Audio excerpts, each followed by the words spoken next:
Okay, our recording's begun. I am actually going to go ahead because there's no one in the room with me. I'm going to take the mask off.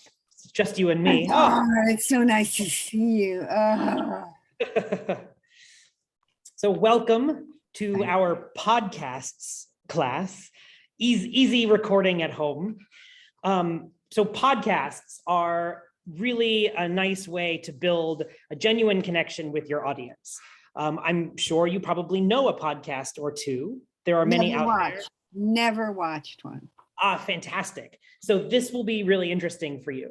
Podcasts, as opposed to a video, is just an audio recording. It's kind of like listening to an audiobook.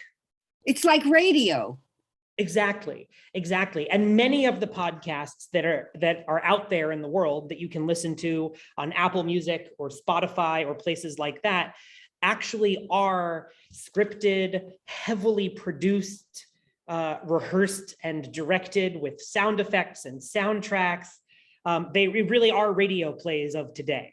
They're like the ones I do with my fourth grade, Superman, The Shadow.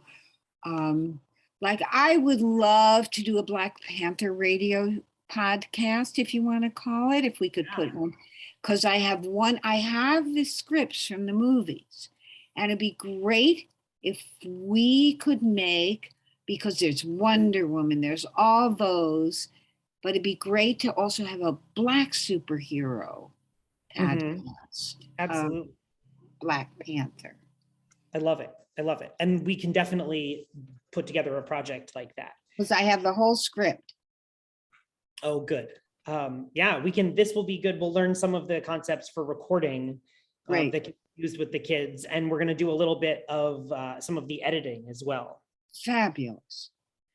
So when one decides one wants to make a podcast, the first questions really are why and what is it going to be about?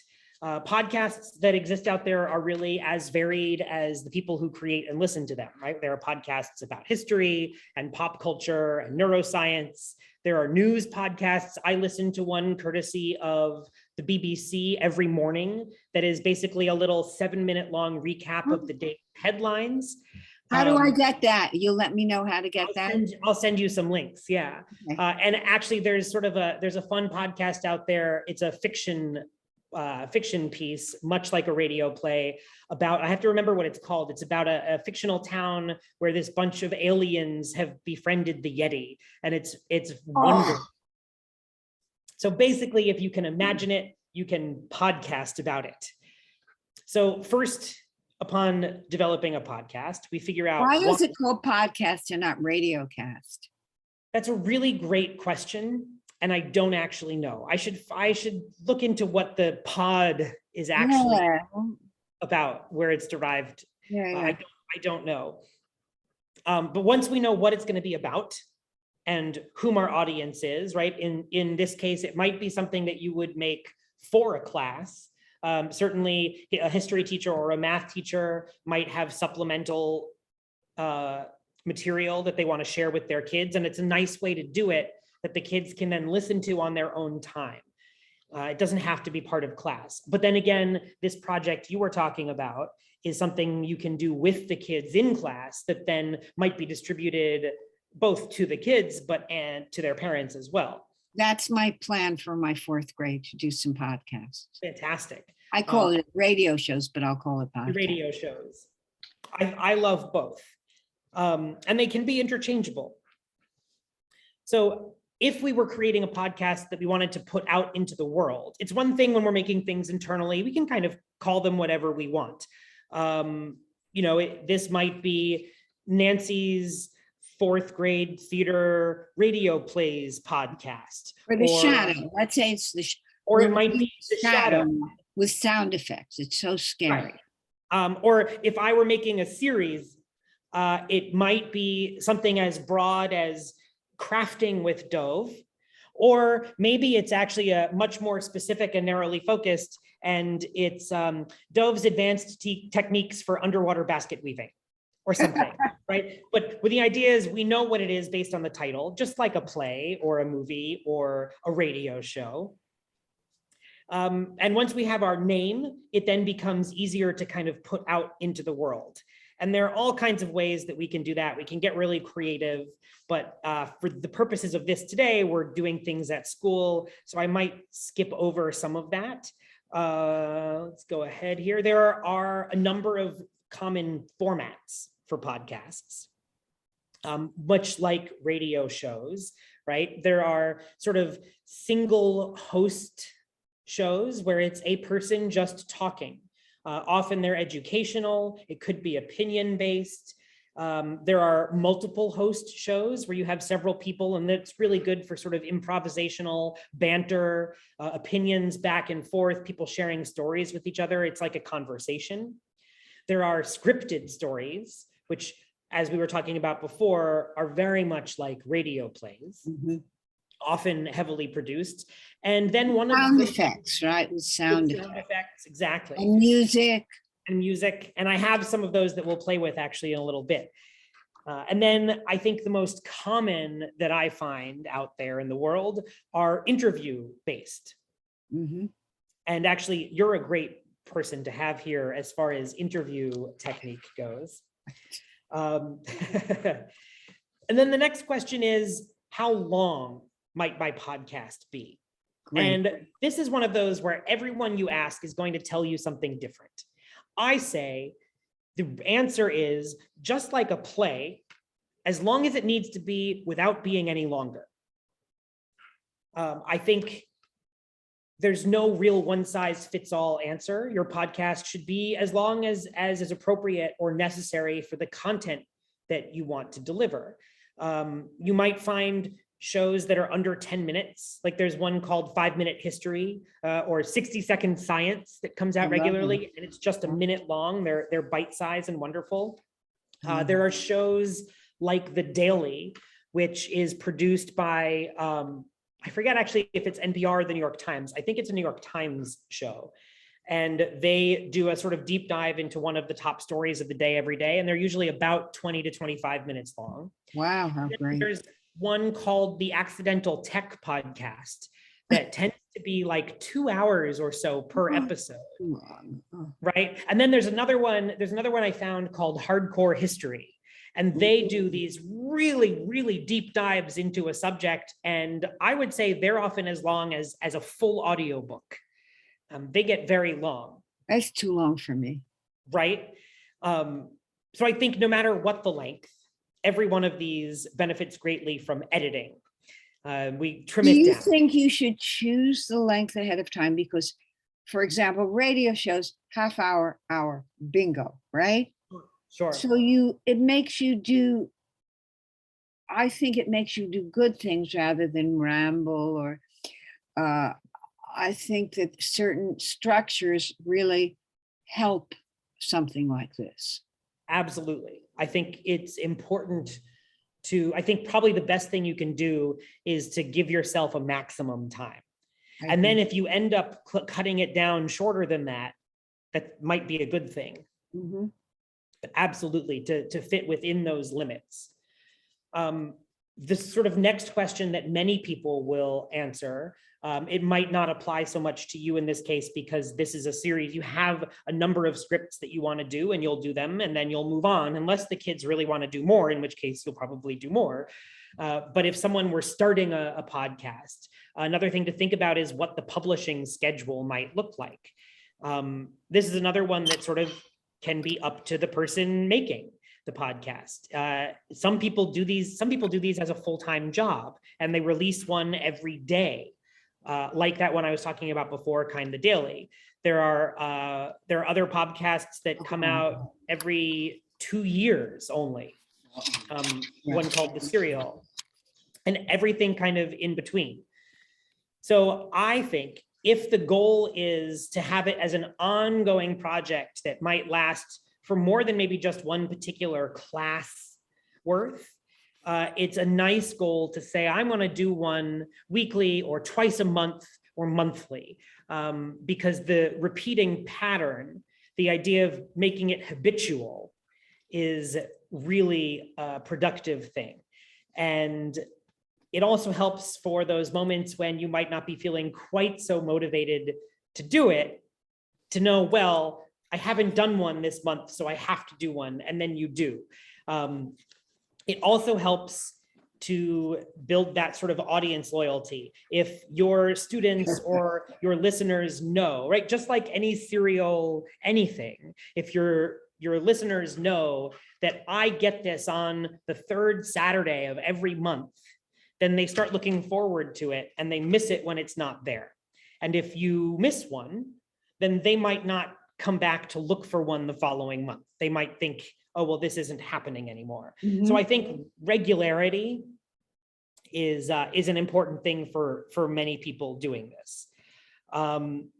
So now the question is, what do I need in order to make one? What kind of equipment do I want to use? And if you start poking around on the internet, you find hours and hours and hours and hours and hours worth of articles on this microphone and that microphone, and how to use this piece of software, or why you shouldn't ever do this way, or should always do this that way. And I could actually teach a probably year-long course on just the equipment side of it, which it's not what we're going to get into today, because the whole point is to do it with things that we have easy access to already. So one of my favorite things, you don't actually need anything beyond what you already have. All you really need at minimum is your phone, and ideally a pair of headphones. The headphones help a lot when you're sort of listening. Can I use the little white ear, what are they, AirPods? Absolutely can, yes.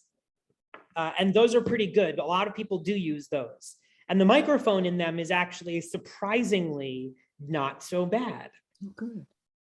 So we can use our phone, and there is, let's see, I'm going to share my phone screen here. 4566951. Hopefully this will work. That's me. Good. Okay. So you should be seeing, this is my phone screen now. Uh-huh. And there is an application, oops, stay co-host, there we go. There is an application called Voice Memos, which you can find just by searching in your phone. If you start to type in voice, it will pop up. In fact, let's do that. So if I just sort of swipe down here, I get my search bar, and I'm going to type in voice, and there we go, I get voice memos. So I'm going to select I'm going to voice. do that too, voice. Yep. Should I do that right now with you? Sure. Voice memo. Voice memo, that's the one. Okay, what do I do? Voice And so recorder, voice memo, or voice memos? It's a pink one or a blue and red one? Voice memos. It looks like it's, let's see, I'll go back out here so you can, it's the one. I have something that says voice memos and then a pink thing that says voice recorder, voice memos. It should just be the voice memos one. It's on my screen. I'll just click on that. Okay. Yeah, Welcome to voice memos with a little ch-ch on it. Okay. there you go. And so you see here on mine that I have a bunch of recordings that I've already made. And my phone has actually sort of named them. It used to just call them new recording, but sometimes it calls them the name of the address that I'm at, if it recognizes it. That's what mine came up with. Yep. Yeah, that's it. And so now all I need to do, there's a big red button on the bottom here. And Yep, that's I see it. button. So I'm going to tap it right now. Yeah. And it says, oh, it won't let me do it while I'm on this call, but normally, oh, well, I guess I'll make a video of that and post it. Should I do it? Should I yeah, do it? And we'll hear you talk on mine. Yeah. Oh, you know what else I can do here? I'm going to stop the share here, and I'm going to hold my phone up in front of the camera. Tell me if I should hit the red button and when. Yeah, you might as well. It's worth doing. So here's mine so everyone else can see it as well. Okay. And I'm going to press the red Me record. too. I will too. Okay. And now we see it's recording. And as I speak, you can see it making the waveform of my voice as it captures it. And when I'm Mine done, has just a little line. It doesn't look like yours. oh no, it might be a different application, Okay. but it should work similarly. And then when I'm done, I'm going to press stop. And I now have this new recording up at the top here. It recognizes that I'm at St. Anne's, Mine does too. and that's But that. it And did Dove, it gave me the wrong address. Instead of 123 8th Avenue, it says 127 8th Avenue. it's a little off, but it's not too far off. No. And then the nice thing here is I can actually just press play. And now we see it's recording. And as I speak, you can see it making the waveform. And it plays back my recording. Mine is not playing back anything. I don't hear anything from it. Oh, I think yours wasn't recording because it just had the flat line, so it didn't pick it up. I wonder. Right. It may have been, I may have been too quiet for it to get. Oh, okay. So that's the quickest, easiest way to record right onto our phone. And then from there, we can share that sound file with ourselves in the email and open it up on the computer. You can edit it on the phone. I don't suggest it. I find it really hard it's a tiny little screen and it's hard to do. So I like to bring the things onto the computer to edit. But before we talk about editing, there are actually a few other ways that we can record on the computer. There is, one option actually is to use Zoom. You can open up a Zoom. You don't have to have anyone in your Zoom meeting, but you can open up a Zoom and you can start recording your Zoom meeting. True. And it will record you. And then when you're done, you have, granted it's a video file, but I'm going to show you in a minute how we can get just the audio from a video file. So we can use Zoom. We can also use a nice program called QuickTime. I'm going to go ahead and share my screen here. Share sound. Oh, I have to allow it because I haven't ever shared from this computer before, I guess. Oh no. It can't do it. Why not? Maybe it can. Let's see. I think it can now. Okay. Let's try it. You got it. Good. Okay. So I see your whole computer now. Yes, I'm sharing the entire thing. So there's an application called QuickTime, which is on all of the Mac computers. All the Apple computers come with it, and we can find it in applications here. And I'm going to scroll down to the queue, and here it is, QuickTime Player. So I'm going to click twice here, and it's open. It won't open up a window that I can see, but I know it's open because its little queue has shown up down here in the corner, in the bottom, and up in the top. Where is the queue? I'm sorry. All the way in the bottom on the bar here. Oh, I see. And then up on the top, next to File, it says QuickTime Player right up here. So I know that it's open. And then all I need to do is I can go into File and I can choose New Audio Recording.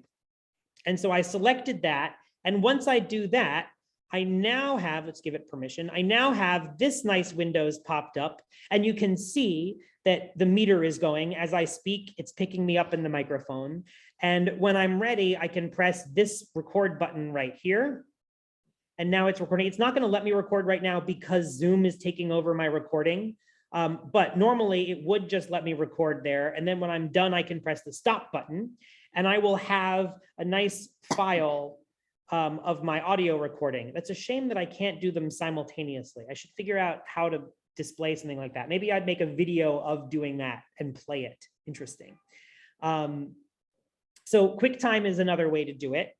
And then there's even another way we can do this with one of my favorite applications called Audacity, which also comes, I have it pre-installed on the school computers. And if you don't have it, it's free to download. And it's Audacity, Audacity. Audacity, I'm going to just put that in my notes if that's okay. Absolutely, absolutely. Okay. Oh, I love the name of it. Isn't it wonderful? Audacity is what? Audacity is this really wonderful audio editing application. I don't think I'll ever do an editing application. I'll come to you, but I'm putting it in. Yeah. In fact, I'm going to hold off before I open up Audacity here, because we'll come back to it for a minute when we look at editing. So I'm going to stop the share. Here I am again. So now we have some tools. Oh, if we're doing it, I should also note, if we're doing it on the computer, we're going to need some, where we don't need, but we might want some basic equipment. So we can do what I was doing, and I'm just using the built-in microphone on my computer. But I could also use, I have this nice pair of headphones, and actually your Apple AirPods do the same thing. But these headphones have a little microphone built in right in the cable here, right? Any headphones you have that you can make a phone call on have a built-in microphone. And this microphone is actually really not awful. So I can plug this into my computer, and I now can use this microphone to record, and I can listen through my headphones. Now, what's wrong with your, I hear you so well on this. Nothing's wrong with it at all. It seems so much easier just to use everything on the computer. I mean, I don't even need earbuds. I hear you so well. Yeah, no, it works very well. Sometimes people like to have more equipment. There is less. I'm not going to use it, or maybe I will put it in, but there's also the snowball, which we may recall from our Zoom time. Yes, we do. Right, which is a good example of a USB microphone that we can just plug right into the computer, and there we go. And then, of course, there are all kinds of microphones, like I mentioned before. There's a more sort of traditional one that I might mount in a little stand. It's worth noting, you actually don't probably need this. You probably know it already. But for the sake of folks who might be watching the recording, there's a little bit of, let me just find my notes for that, because I want to make sure that I get all of the right bits. Oh, here we go. Okay. A little bit of microphone technique tips. And this is pretty simple. The biggest one that I can give to all of you who don't have microphone experience is it goes much closer to your mouth than you would think. Ideally, just about 4 inches, which I just think of as basically the width of my hand. Some people will say make a fist. I just sort of do this, and this is where it is. It also, I noticed, I don't know, I put my mask down, but I noticed while wearing my KN95 mask, that actually it's basically almost just up against the mask is just about 4 inches from my mouth. And this is the ideal place for the microphone. There is, however, one problem with this, if I just do it this way. Every time I make a P or a B or maybe a T sound, I expel all of this air, these plosives, and they hit the capsule of the microphone, and we hear a pop, which is unpleasant. Additionally, we might get over-sibilance with S's and things like that. And as I'm sure you've all heard before, right, that can be unpleasant on a recording. And it doesn't sound natural. We don't hear those things in real life.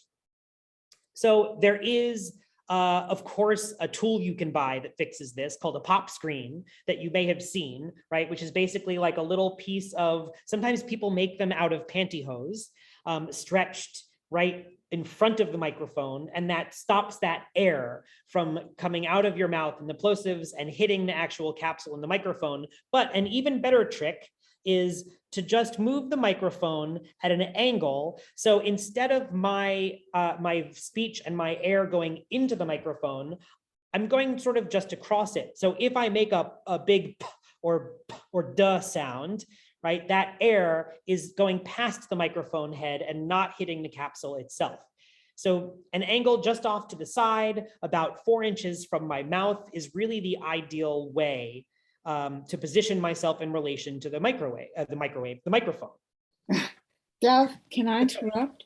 Of course. I don't know if microphones have changed since my book came out, but I used to do it from this and hold the mic here so you wouldn't flop it. This is another good way to do it.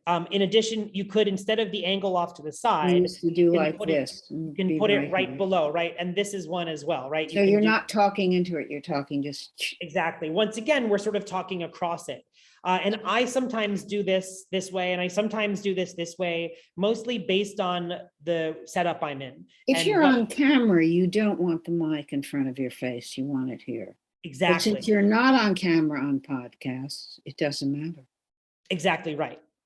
Yeah, this is a great trick for when you're on camera, right? I can hold the microphone just out of frame here, and it's It can be a little in frame, but you, right? because you And don't if want it it too comes up a far little away. bit, that's I okay. usually find that works. Yeah. This is a really good measure. Yeah. Thank you for that. And the same thing would apply even with this snowball here, right? The goal would be to get it about that same distance from me here. And Mhm. once again, I'm still speaking, so the air is passing over the microphone rather than into it. That said, another important thing is picking the place to do your recording.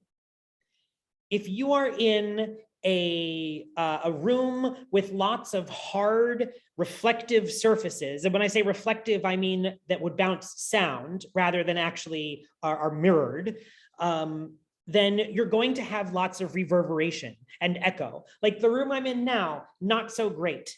It's got blank, empty walls. I hear my own sound bouncing back at me. There is a carpet, which helps quite a bit. If there were no carpet in here, it would be much worse.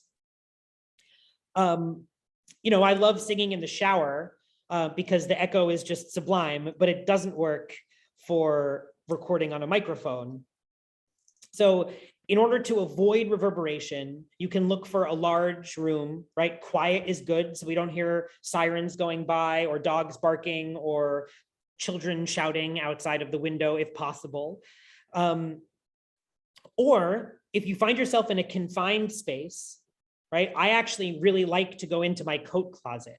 And many of the professional voice actors and voiceover artists that I know, when they're recording from home rather than going into a professional studio, they actually have their own little studios set up inside their closets. Yeah. And they're quite happy to share that and send pictures. It's kind of a wonderful thing. It's cozy, and the coats and the sweaters and whatever you have, whatever you can bring in there with you, does a really good job at absorbing that sound, so it's not bouncing back to you. I actually have a really wonderful video here that I want to share that shows this really well. This is from NPR. And this is one of their correspondents who builds pillow forts. So it's about 3.5 minutes long.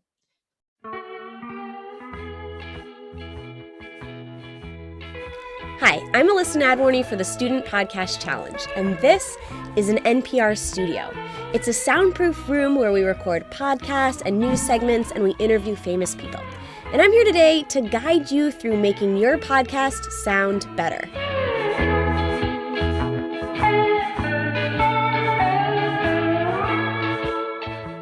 The problem with classrooms and schools is they're filled with people, and people make noises. Girl, you gotta keep it. Sound is constantly bouncing off of things, and if you've got people talking, you're not going to be able to hear you. You want to make sure you're not drowned out by your surroundings. Can everyone be quiet? We're trying to record a podcast. NPR reporters often need to build sound booths on the go. But how? Turns out there's an awesome trick that you can use anywhere. Pillow forts? Pillow forts? Okay, let me explain. Don Gagné covers politics for NPR, and he travels all over the country making radio.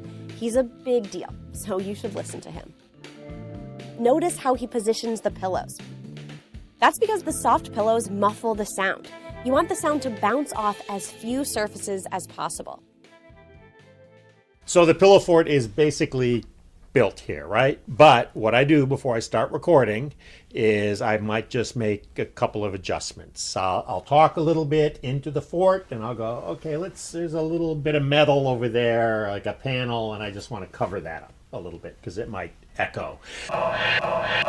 When I turn this way and speak, not using the benefits of the pillow fort, we can hear the room in this recording. It's a little boomier. It's maybe not a real echo, but it's not really crisp. But if I turn this way and I do my voice work right into the pillows, you should notice that it's clearer. There's less boominess. There's no echo. And I'll sound, I hope, just like I do on the radio when I say Don Gagne, NPR News, Washington. Lauren is an audio producer at NPR, and she's always saving us from situations like this. Can everyone be quiet? We're trying to record a podcast. She makes us sound really good. She has some awesome hacks to make sure your sound sounds good, even if you don't have pillows. The main thing you're trying to do is cut the echo. So you have to build a buffer between your voice and any hard surface. You can do this by putting a coat over your head, putting a rug under your feet or finding a carpeted room, putting a blanket over your head, or putting a cloth over a table or desk. Now that you have a bunch of tools to make your podcast sound better, you just need an idea. And once you get one of those, you All right, I'm going to stop this one should there. submit to the Student Podcast Challenge. I loved it. Thank you, Dove. That was so much fun. Isn't that cute? I love that video so much. A blanket over your head. That's my favorite. Right? And so the mic is under it and your computer is under it. And that's all. It's sure easier than a pillow fort. Yeah. And actually, in that case, you don't even need to bring the computer under it either, right? If you have the mic plugged into the computer, you can leave the computer out there and you can just cover yourself with the microphone, unless you're using it for a so script. cool. So that's one of my favorites. The other caveat that I will add here for everyone's benefit is all of these things vary a great deal from microphone to microphone. So just because you go in your coat closet and you find the perfect position relative to your mouth with this snowball, well, if I trade and I use this microphone the next time instead, the perfect spot is not necessarily going to be the same place. It might be, but it also might not. So my suggestion is, with any microphone, to spend a little while recording and talking and moving it into different positions and say, well, now I have it over just off to the left and it's sort of just below my mouth and this is what I sound like. And then now I'm doing this thing where it's, you know, down below using this technique, and here's how I sound, and here I am with it over here and it's upside down, whatever it is, so that then you can go back and listen, and using whatever sounds best to you is your ideal position. So now that we have our equipment and we know what we're going to record, grab a glass of water and let's start recording. Which, once again, I know you know this, but having a drink, my preference is water, but honestly, it could be anything. Just avoid carbonated beverages because we don't want to encourage burps and things. And you Also, don't want kids. coffee or tea because it dries you out. Right. Avoiding things with tannins like coffee and tea, or sadly red wine, do dry you out. And it makes all the difference, especially when you're talking, if you're doing more than especially if you're doing more than just 3 or 4 minutes worth at a time, to have something to drink to keep lubricated makes a huge difference. So the other piece I'll give you is, once we start recording, the joy of this is not live. We get to edit it. So don't worry if you make mistakes. If you decide you want to say something 4 times until you feel like you said it right, if you trip over your words, if you make ums or ahs, or you say like a few too many times, you can just pause, collect your breath, take another sip of water maybe, and say it again, because we're going to edit this after the fact. So whatever you can do to try not to get flustered, because you can always just go do it again, is really, really helpful. We'll talk a little bit at the end, and actually, hopefully, maybe, Nan, you'll offer some tips as well when it comes to interviewing technique, which I'm hoping we have a little time for at the end. That's one of my big things that I like to tell anyone I might be interviewing beforehand, that they shouldn't worry if they feel like they've said too many ums or ahs, or they make a mistake, or if they say something that they actually didn't want to say. All they need to do is stop and say, I'd actually like to try that again. And they absolutely are welcome to. We'll take a couple seconds so we have a little bit of silence, just so it's easy to cut it out in the recording after. And then we can do it again. Because the important thing is, I don't want anyone whom I've interviewed to be surprised about anything that they might hear themselves say after the fact. It also helps to build their confidence. So here we go. Now I'm going to share the screen again. And we're going to go open up Audacity, that program that I was talking about before. Oh, whoops, let me do that again because I forgot to share the audio. Here we go. Share sound. Oh, good, share sound. All right, so here's Audacity. It's already on the school-provided computers, and it's easy to download yourself. It's free, which is one of my favorite things about it. And not only is it just one of those free tools, but it actually also happens to be a tool that many professionals choose to use. It can go incredibly deep. It does so many things. We are barely going to scratch the surface. So when we open it up here, it gives us this window with a nice way to easily open up the manual. You can click here and it'll show you its sort of quick tips guide on its manual, helpful links to have there. I'm going to just click OK to get out of it there. And here we are. Let me make this bigger so that it takes up more of the screen so we can really see what's going on here. So when we open up Audacity, this is basically what we're going to see. The important bits to start here are these toolbars up at the top.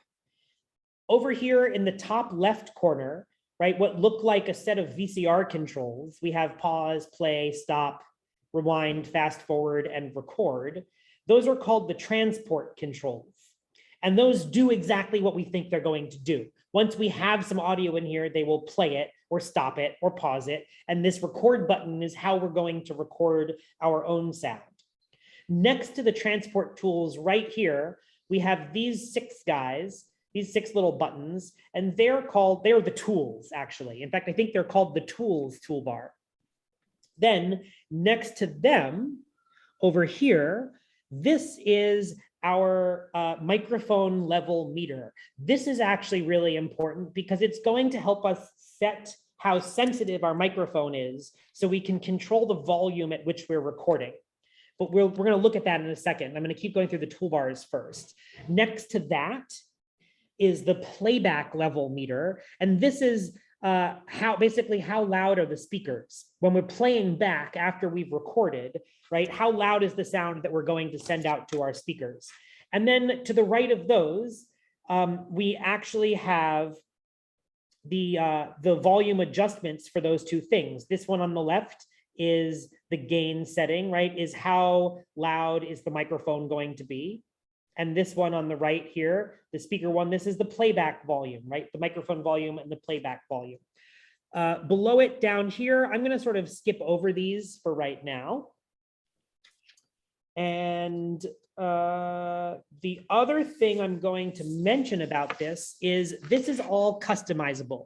You can set this to look the way you want. So if you decide that you really like your play controls, right, the transport tools to be on the right side, each of these little sets here on the left side, there's a little set of lines here, which if I click and grab, this is called the grabber, I can drag it and I can reposition this toolbar to wherever I want it. And if I let go of it over here, it now appears down here. But I'm going to actually bring it back up to the top there where it was. Whoops, too far.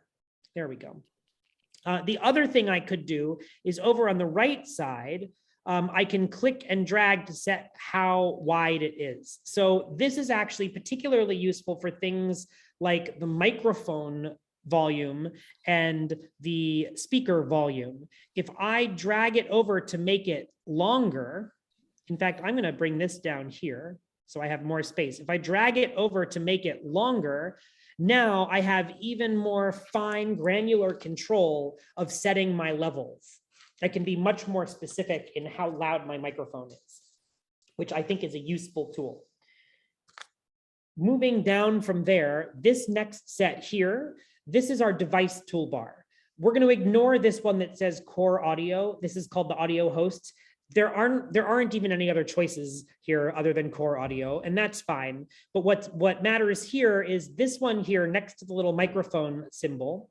This is where we choose what microphone we're going to use. So if I had actually plugged in my Snowball here and I click on this one, it'll give me several options. So I have Zoom going, so it sees Zoom as an option. It also has the MacBook Air microphone that's built into my computer. And if I plugged in the Snowball, it would say Blue Snowball. This lets me choose. It's actually just like in Zoom, when you go to the bottom left corner and you choose what your input and what your speakers are. Same thing. And over here, right, this is where I choose what speakers I'll use for playback. I have a couple of options here. Because I'm in this room, I can say Epson PJ is actually the projector that I have the computer plugged into. And I actually do want to use that for playback. And then in the middle, I get to choose whether I'm recording mono or stereo. If I'm just recording myself talking, which is what I'm going to do now, I want to choose mono. There are a number of reasons for that I won't bother getting into right now. So before we start recording, I'm going to start recording in a moment, but before I start recording, I want to set my microphone level like we were talking about before. And you'll notice up here on the microphone meter, there's a little thing that says click to start monitoring. So I'm going to click on it. And now we should see, it should start monitoring. Oh, right. Once again, it's not going to because Zoom is stealing the audio. So it's that same issue from before. But once I click here, if it were functional like that, in fact, what if I switch to Zoom audio device? That might do it because now it hears me over Zoom. No, it doesn't. That's okay. I'll see the meter, I'll see it bounce here. The levels will bounce as it hears me speaking. And what I want to do is I want to talk the way that I'm going to speak when I'm doing my recording. No louder, no more quietly. And I'm going to adjust this recording volume bar up and down until I see the peaks, the highest point, the loudest parts of my voice going up to right about the -12 mark here. And the reason we do -12 is that gives us enough extra space, we call it headroom, so that if something loud happens, if I get really excited and I get much louder than I have been now, or the door slams in the background, or I bang my hands on the table, or whatever it is, it doesn't clip and lose some of the data. So -12 is sort of the goal there, and you adjust this until you hit -12. And that's that. So once I record, we would see it would create my sound in here, but because I can't record right now, I'm going to drop in, I downloaded some sample sound before, and this is a woman speaking. So I'm just going to, if it lets me, I'm going to drag it into Audacity here. It's not going to let me, so I'm going to do it this way. I'm going to go in Audacity, I'm going to go to File, Open.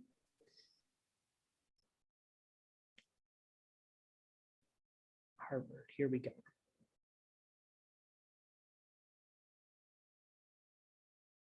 Okay, so now here I have this sound that I've downloaded, and we can pretend that I just recorded it. I'm going to hit play just so we can sample it to hear it. I can press the play button up here. There's also a keyboard thing. I can use the space bar, but right now I'll just hit play.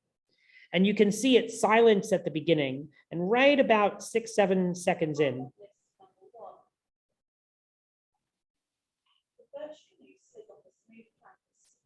So now she's speaking. Did you hear that? It's quiet, but A little. I heard it a little. maybe if I send it to Zoom, let's see if you hear it now. Oh, you heard it a little. Okay, good. I heard it a little. I have it not too loud, everything. There we go. Could you play that again? Yeah. In fact, you know what? I'm going to do a little trick here. And let's see. I am going. Where did you get that woman's voice? I'm sorry, I missed that. I found it online. It is a Harvard. Here we go. Normalize peak 2, 3. There we go. I've made her much louder now. Okay. So now we should hear her. Okay. Harvard list number 1. The birch canoe slid on the smooth planks. So it's just a sample of standard British pronunciation of some lines that they wrote for some experiment or some research project at Harvard. I don't really know what it was. I just found the file and it seemed good to download as a sample. So now let's say this is my stuff that I've recorded here. And now I'm ready to actually do some editing with it. Thankfully, we can see this wave form, it's called, is a visual representation of the sound. And this tool here, this first tool in the toolbox that looks like a capital I, is the selection tool. And when I have it, I can actually click and drag any of the waveform here, right? This visual representation of my sound. And I can do things with it. So let's say, for example, we listen through and we figure out that this chunk is actually a mistake and I don't want it. Maybe this is a bit where I was just saying a lot. So what I can do is I can highlight this whole section here.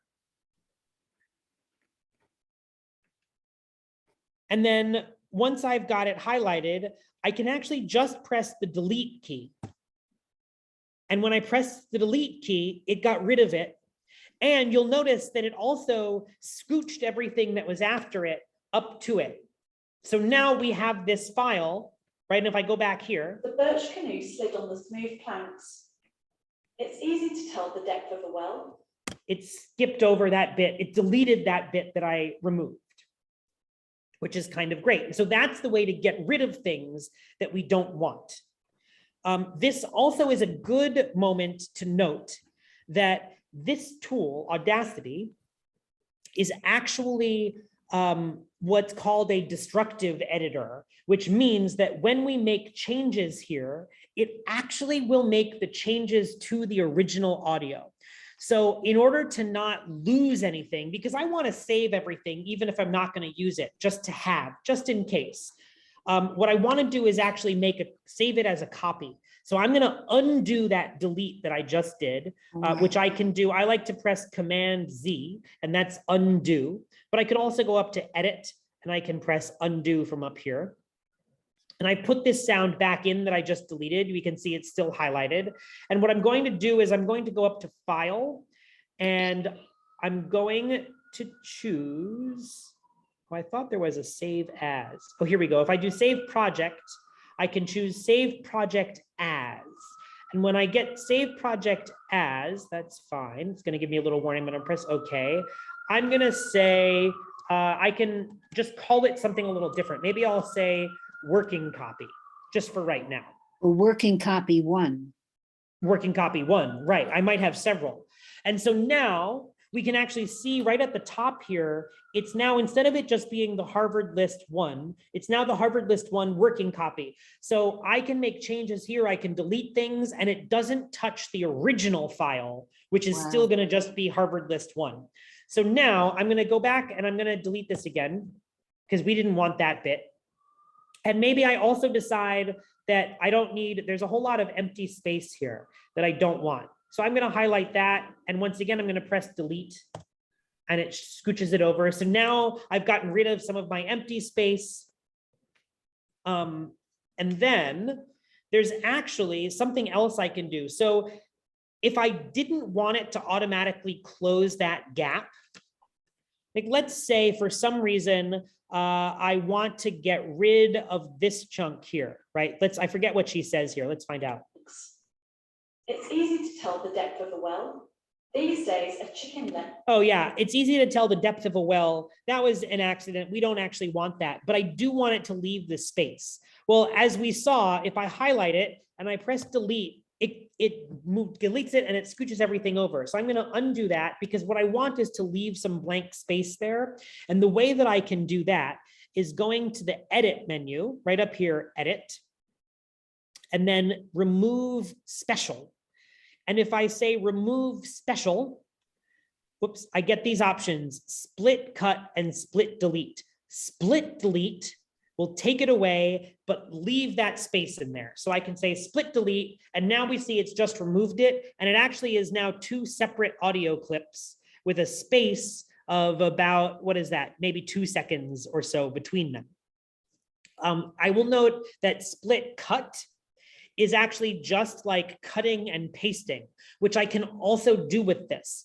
So for example, I can take this first bit here and I can do cut and paste. So I can do edit, cut, and then I can move the cursor here, the selector, to wherever I'd like it to be, right? So I can place it here. Let's say it should go in here. And then I can go up to edit, paste, or I can do Command V for those of you who like keyboard shortcuts. And it's now stuck that chunk in here, right? So we can hear it. This should be Harvard List 1. Harvard List number 1. There it is. So now it comes at that point in the timeline. Amazing, Dove. It's so easy. Amazing. Isn't it great? I don't know if I'll ever do it, but it's so clear. Oh, good. I'm so glad. There's another kind of neat thing that's worth knowing here. Another one of these tools up here is this one that's the arrows, the 2 arrows pointing in each direction. This is called the time shift tool. And what that does is pretty much exactly what it sounds like. If I select it here, it lets me grab any clip and drag it, and it just shifts it on the timeline. It lets me move it forward and backward. And so this is nice if I have my audio and the person I'm interviewing, I have their audio, and I want to sort of change a little the timing so that there's maybe less space between when I ask a question and when they answer it. In fact, let's actually, I'm going to make a new track here, add new mono track. So let's say, let's just say, for example, that this is going to be, I'm going to copy this, copy, and then I'm going to go down here and I'm going to paste it. So now let's say we have my audio is up here and my interviewee's audio, my subject's audio is down here. I can use this time shift to sort of move things around in relation to each other. And it's worth noting that on any one track here, it won't let you put audio overlapping, right? It actually gets stuck up against that first one, and I can't move it any further to the left. So if I wanted to have it overlap, I would have to do what I just did, which would be to add a new track, which I did by going up to tracks and choosing add new.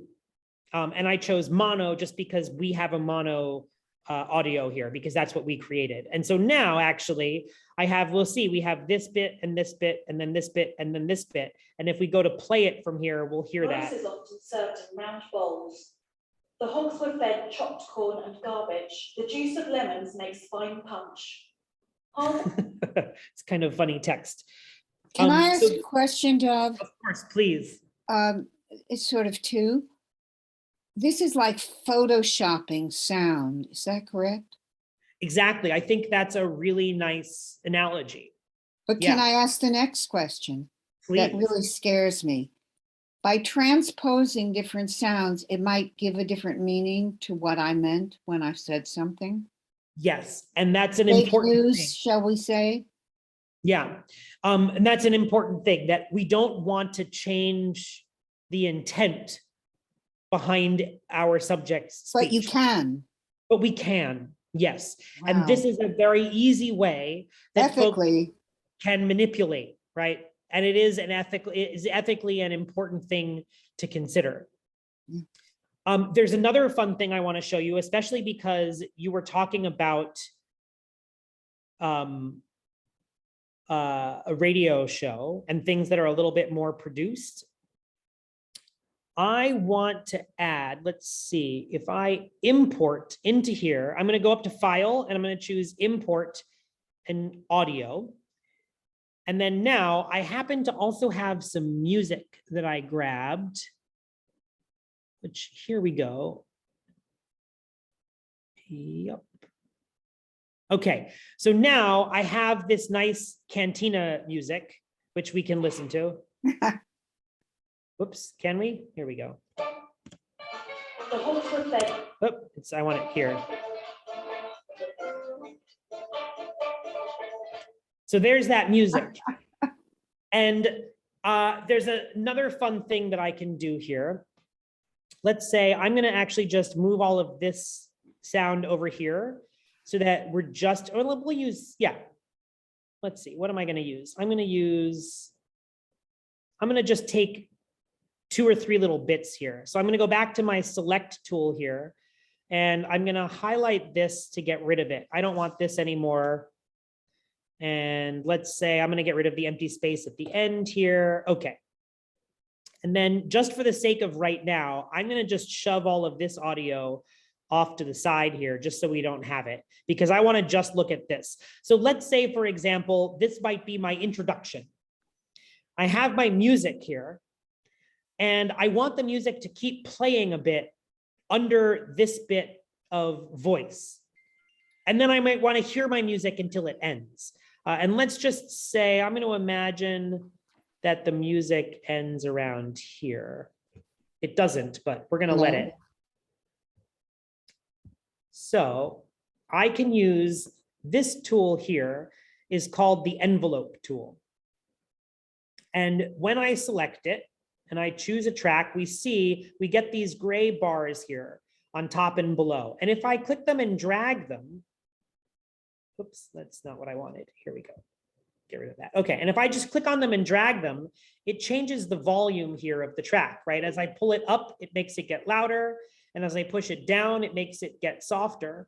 But there's something else nifty I can do here.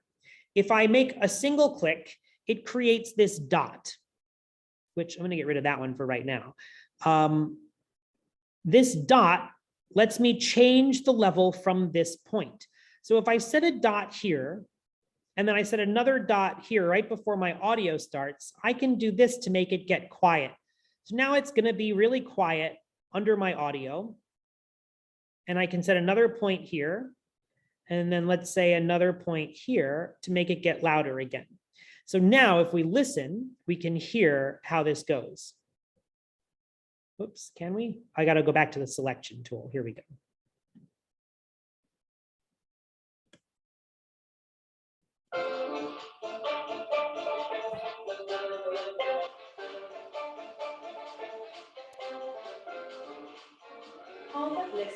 And it gets quiet under the text, under the voice.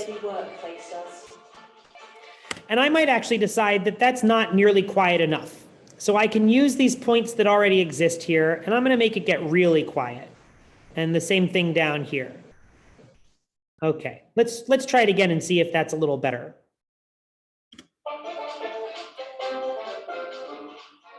Harvard list number 1. And so now I have this nice track playing underneath the voice. Large size in stockings is hard to sell.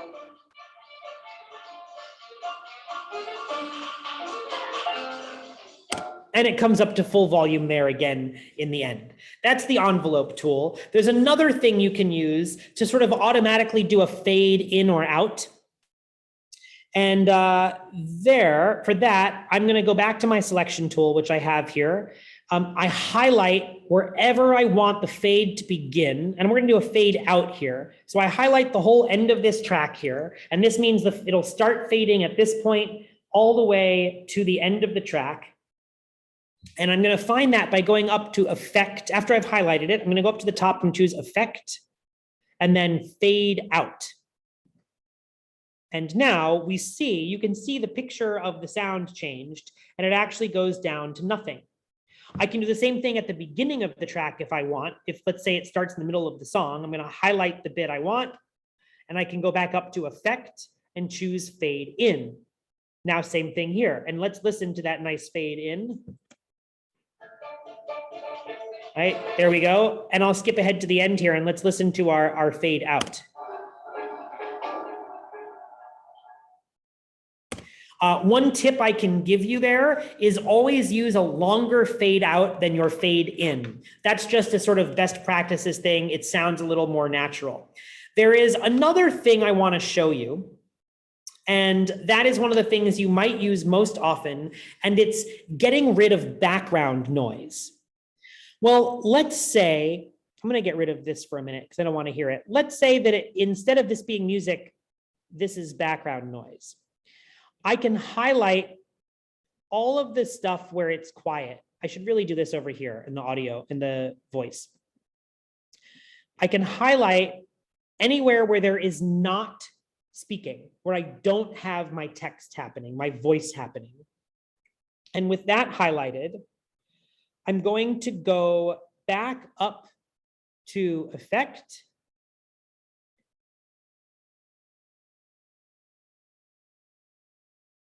And I'm going to choose noise reduction. And when I click get noise profile, I'm telling it to look at the bits that are highlighted. This is what my room sounds like with the background noise that I want to get rid of. So I'll choose get noise profile. It smartly does its thing. And then now I'm going to go back up there again to effect and choose noise reduction one more time. I've already got the noise profile. So now I can go down here and look at these settings. 12 decibels for noise reduction is a really good place to start. I'm going to leave these defaults as they are, sensitivity and frequency smoothing. I don't touch them generally. And I'm going to press OK. I could also press preview and hear what it's going to sound like. When I press OK, it now goes through and it takes all of the frequencies that appear in this section and removes them from the entire thing. So that's a useful thing. Hi, welcome back, Nan. We just did getting rid of background noise. And then the last thing that I want to show you today here in editing, before we talk a little bit about what you were actually getting at before, right, the ethics of editing, is a trick called normalizing. And this is actually what I did at the beginning. Remember when we found that the voice was way too soft for us to hear?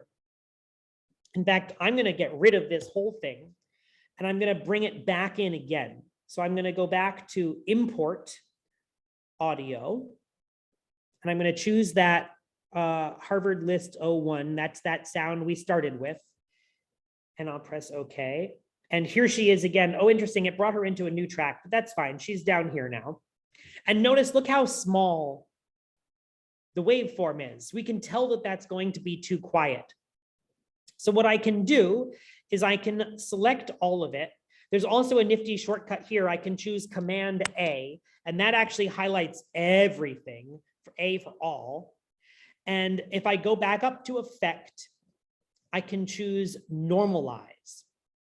And what Normalize does is it takes the peak, right, the loudest sound from each track, and it makes them match each other. So every loudest point is as loud as every other loudest point. The only time I would say you want to be sort of wary of this is maybe, especially if you're producing a radio play, you might have parts that you've chosen to be quieter than other parts. Yes. And this would sort of undo that. This makes everything about the same loudness. Yes. So that's just worth noting. Yeah. Did you have a question? Yes, I did. That isn't good for a radio show. If you're doing the shadow, you want very quiet or very loud when you have a crowd. What about adding in sound effects like glass breaking, door opening, door closing? Absolutely. I have some sound effects. I think I have some sound effects. I meant to. We'll throw some in. So let's finish this normalizing here and we'll watch it take effect and then we'll add in some sound effects. So normalize peak amplitude to -3 decibels is what I like to set it to. You can play with it a little bit and see what it sounds like, but I say go with -3 here. And then I'm just going to press OK. And so now we see all of those waveforms got taller. They're louder. And so that the loudest part of each one is now up to -3 decibels. Which What's is that middle thing in the middle that's flat? That is, we did a little fading under using the envelope tool, which I think happened right after you went away for a minute. So I can go over that again. That's okay. Okay. So let's add some sound effects, shall we? Please. In order to add any sound, so we have to already have the sound on our computer, right? And I have here in my downloads folder, I have a few things. I don't know that any of You them are have sound effects. steps walking or something? Yeah, I didn't prepare any sound effects, but I have Oh, some you other. don't have to. I was just asking if you could. But And here get we them can. somewhere. We can, and all we have to do is go up to File and choose Import Audio. And when I choose Import Audio, it brings up my folders here. And I happen to have in my downloads folder, let's see, here's I don't know what this, I forget what this is. Oh no, let's use this one. So I have this one and we'll bring it in. When I press open, it brings it in here in a new track. Oh, this is it here. It's apparently much longer than the others. Let's just say, for example, because the sound effect wouldn't be so long.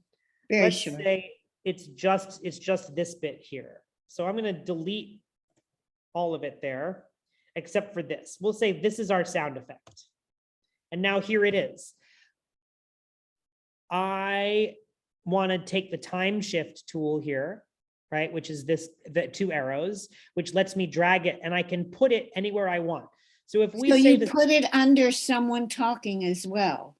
yeah, which Not is nice. that you could be separate, but it could also be as under someone talking. Exactly right. And so I might line it up here. Let's say this sound effect needs to start right at the end of the second line here. So here's the first line and here's the second line. And here is where the sound effect begins. And so now we can actually hear how this will go. Let's see. So I'm going to start us right here. Harvard list number 1. The birch canoe slid on the smooth planks. So you have to make her a little louder and that a little softer. Yeah. And I can do that using, we were looking at before, the envelope tool. I can do that with the envelope tool. So if I go back and select her again, Amazing. and I choose this envelope tool right next to the selector, now I get these gray bars here. And if I click and drag on the gray bars, I can make her louder or softer by dragging up and down. Could we do that and hear what it sounds like? Make Absolutely. her louder and the music softer, so it's So now like I have her Blank really Whistle loud. Macbeth in the background or something. Yep. I have her really loud now. And actually, let me shift her over a little bit here so she doesn't start until, so what we did with this was we had this music duck under and then get loud again after she said 2 or 3 lines. Great. So let me actually get rid of everything after. Let's just have her have 3 lines right now. Okay. So here are her 3 lines, and I'm going to sort of put them in the middle of that. Okay. What we have here, right? And let's put the sound effect in. Yeah, we'll keep it right after her first line, and it might overlap her second line a bit. And keep in mind, this is actually not a sound effect. It's a little cut of some other music. So it'll sound a little funny, but we'll imagine it's an explosion or a door slam or something. Or someone walking, or bells ringing from the tower where the guy commits suicide or something. Exactly, whatever it is. Yeah. So here we go. So now we have, right, our music is going to play, and then it's going to sort of get down low and play underneath her saying her first line. And we'll have our sound effect while she says her second line, and then her third line, and then the music gets loud again at the end. So let's hear how that goes.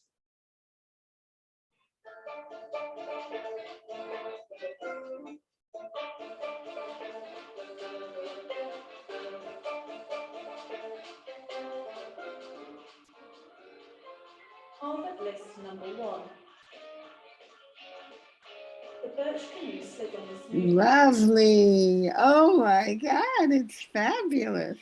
the dark blue background. It's wonderful, Dove. And then we have our fade out at the end of the music here that we put in as well. Okay. Fabulous. There we go. So that's our little composition here. And then now the last thing that we have to do is we have to get this out somewhere. And that's actually pretty easy to do. We're going to go up to the file menu and we're going to choose export. And we can export it several different ways. The easiest here, so I like to export it as a WAV just because that brings the most information with it. But sometimes MP3 is better because it's a smaller file and it's easier to send to people. So let's just do that. We're going to export it as MP3. And what does MP3 mean? MP3 is the format that the computer uses for the music. Okay. And let's say, what are we going to call this? We're going to call this our radio show. I'm going to put it right on my desktop. Okay. And I can change things here. I'm going to just sort of leave it as it is. Sure. But we can get into some of these settings if you have questions, you can ask about them, and we'll do them another time. Yeah. So here we go. And it's letting me know that because an MP3 just is one set of sounds, it's going to get rid of the fact that we have 4 different tracks. But that's fine. I'll press OK. I can give it some information here if I want to. I can give it our names. I can give it a title, but I'm going to skip that for now and just press OK. And so that was that. If it were longer, it would take longer to do that, but that's all it needed. And then now we have on our desktop, it's hiding behind my video, I think. Oh, here we go. We have this MP3 here called Our Radio Show. And so I'm going to open it up and let's listen to it. It opens up in iTunes. Oh, I don't want iTunes.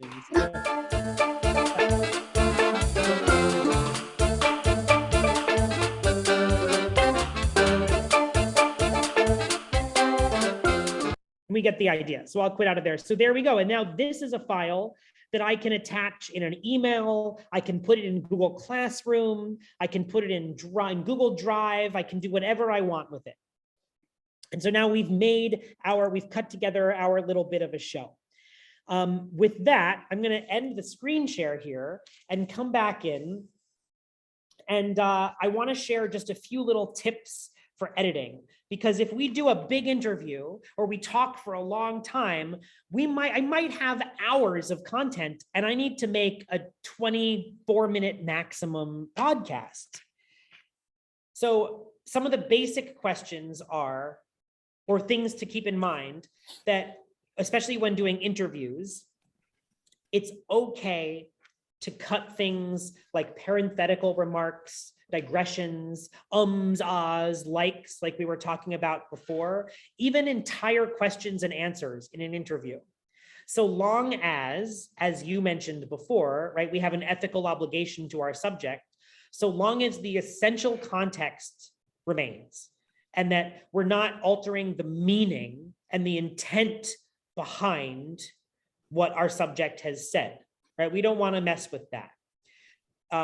There's something that I heard someone say once that I really like, and I said it before, I think, but I'll repeat it again. No one that you interview should be surprised by what they hear themselves say.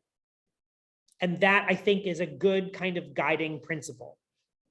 That said, it's okay to change the order of things, to move questions around, so long as, once again, the sort of inherent meaning, the intention behind it remains the same.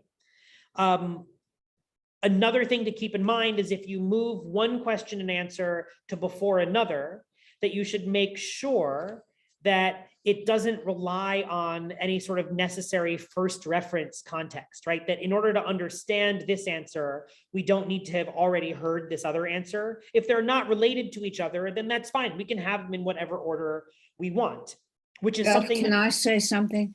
Please. All you have to do is say at the beginning of your podcast is this was a long interview and we have done some editing here. So you set it up and you say that ahead and have it on the recording of the podcast, but not on the air. So you say, is that okay with you? So you're not sued or anything by the person you're talking. So you record it and you say, it's going to go on longer than we will have, time for, and there'll be some editing. Do you understand that? Is that good with you? Yeah. That's fantastic advice. And one of my favorite things to think, or one of the big points I have to think about as well, is to make sure that your subject knows before you start with them Yes. that there will be editing. And I That's like why to, you get it recorded, just to protect yourself. exactly right. Yes, it should be part of your recording. You start the recording before you begin that conversation so that it's there and you hear them. You have a recording of your subject acknowledging that this is how the process is going to go. That's exactly right. But you don't need that to put that in the podcast, just So you don't need to know. include it in the podcast, but Right. you want to have it in your record. Correct. And I also like to frame it in such a way that helps to put them at ease so that they know that if they go off on a tangent, that's okay, that we can get rid of that. We don't have to include that.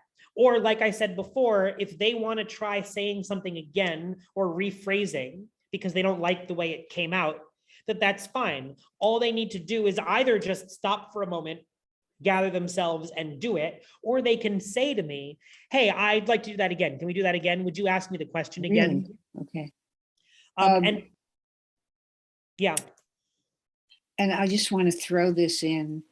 There's the question of, do you pre-interview or not? That is always a question. I am a big proponent of whether or not it's a full pre-interview. I think it's important to have your outline ahead of time, right? You have at least have your bullet points, if not all of your questions written out. And I do like to share my questions with the subject. If I'm not doing hard-hitting investigative journalism. This is soft news, soft interview. Soft news, exactly. I want people to be comfortable. I want them to tell their story. And I don't want to surprise them in the moment. Of course, there may be instances where someone is trying to do that, in which case you might not want to. That's But a I whole think- different ballgame. Exactly. That's an entirely different can of worms. Hard news, yeah. And I think that probably in the context of here for us, that's not something that we No. want to do. I think the only thing maybe not the only thing. Another reason I like it is it gives the subject the opportunity to give me feedback on the questions and to say, hey, I actually would really like if we could also talk about this other thing. That's the advantage to pre-interviewing, is that the best thing for interviews are anecdotes and stories. Yes, exactly right. Which also kind of reminds me of another thing I wanted to mention, some tips for as soon as I've finished the interview. I like to go, and I think it's important to note, I write it down, or even better, I write it down and I speak it aloud, because there's great science behind the importance of speaking things aloud and embedding them into memory. Because I might not be able to sit down and edit it right away. I might need a couple hours. I might come back and do it later or over the weekend. And I think that I'm going to remember exactly how everything went, but of course I'm not. Our brain plays tricks on us. I might have 7 other things that I'm worried about between now and then. So right away, immediately upon getting off of the Zoom or the phone call or whatever it is with my interview subject, I am going to start by just making notes of a few things that are usually actually going to be the first things that I keep in my podcast. And on the most basic level, it might sound silly, but it's meaningful in my experience. I'm going to keep the bits that I remember most clearly, because there's a reason why they stuck out in my mind. And it's because more often than not, they elicited some sort of emotional response in me. And the most effective story I can tell is one that is emotional. I agree. And when I say emotional, it doesn't necessarily mean I have to cry. It might mean I laughed. It might mean I got a little I anxious, absolutely agree. right? Absolutely. And, Do you want me just to run through a list of things for interviewing? Just mentioned that 10 words. yes, please.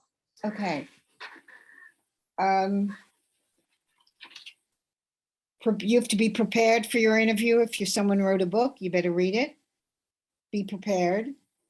Relax your guest, as you said about chatting before.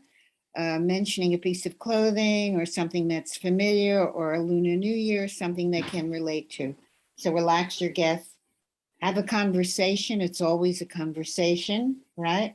Listen to your guest. Don't go, don't be preparing your next question, or you won't be listening to your guests. You have to listen.